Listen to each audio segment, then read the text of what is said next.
어린이 보호구역에서 교통사고를 낸 경우 이른바 민식이법에 따라 처벌을 받게 되는데요. 그런데 운전자가 미처 피할 수 없을 만큼 순식간에 벌어진 사고라면 운전자에게 죄를 물을 수 없다는 법원의 판단이 나왔습니다. 김광현 기자가 보도합니다. 지난달 인천의 한 초등학교 앞 정문 앞 도로 위에 어린이 4명이 놀고 있습니다. 운전자가 서서히 속도를 줄이고 길을 피한 아이들 앞을 지나친 순간 쿵 하는 소리와 함께 아이 울음소리가 들립니다. 아이들은 차도 위에서 무궁화꽃이 피었습니다 놀이를 하고 있었는데 차 오른쪽 편에서 파란색 가방을 메고 있던 아이가 차 조수석 뒤쪽 범퍼에 부딪힌 겁니다. 이 같은 사고를 놓고 일부 운전자들은 이른바 민식이법 놀이가 유행하고 있다는 주장까지 제기하고 있습니다. 저학년들은 쫓아가면서 터치하려고 그래요. 그리고 도망가는 걸 보고 막 뛰다 웃어요.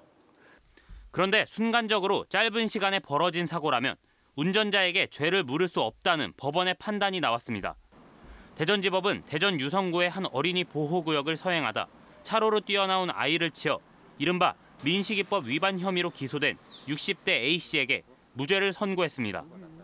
아이를 인지한 뒤 가능한 최단 시간 안에 제동했더라도 사고를 피하기 불가능했을 것이라며 그 근거로 이른바 공주 시간을 제시했습니다. 아이가 블랙박스 등 영상에 포착된 시점부터 차량 충돌 시점까지 불과 0.5초에서 0.6초밖에 안 걸렸는데 운전자가 주의 의무를 다했더라도 사고를 피하기는 어려웠을 것이라는 겁니다. 공주 시간은 주행 중 운전자가 위험 상황을 발견하고 브레이크를 밟아 실제 제동이 걸리기 시작할 때까지의 시간으로 통상적으로 0.7초에서 1초 정도로 보고 있습니다.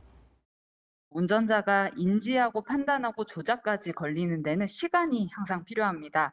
인지 판단을 하는 데 필요한 이 반응 시간을 평균 1초라고 보는데 하지만 전문가들은 어린이들이 많은 학교 주변에서는 언제든 돌발적인 사고가 발생할 수 있다면서 최대한 속도를 줄이고 주의를 기울여야 한다고 당부하고 있습니다. MBC 뉴스 김광현입니다.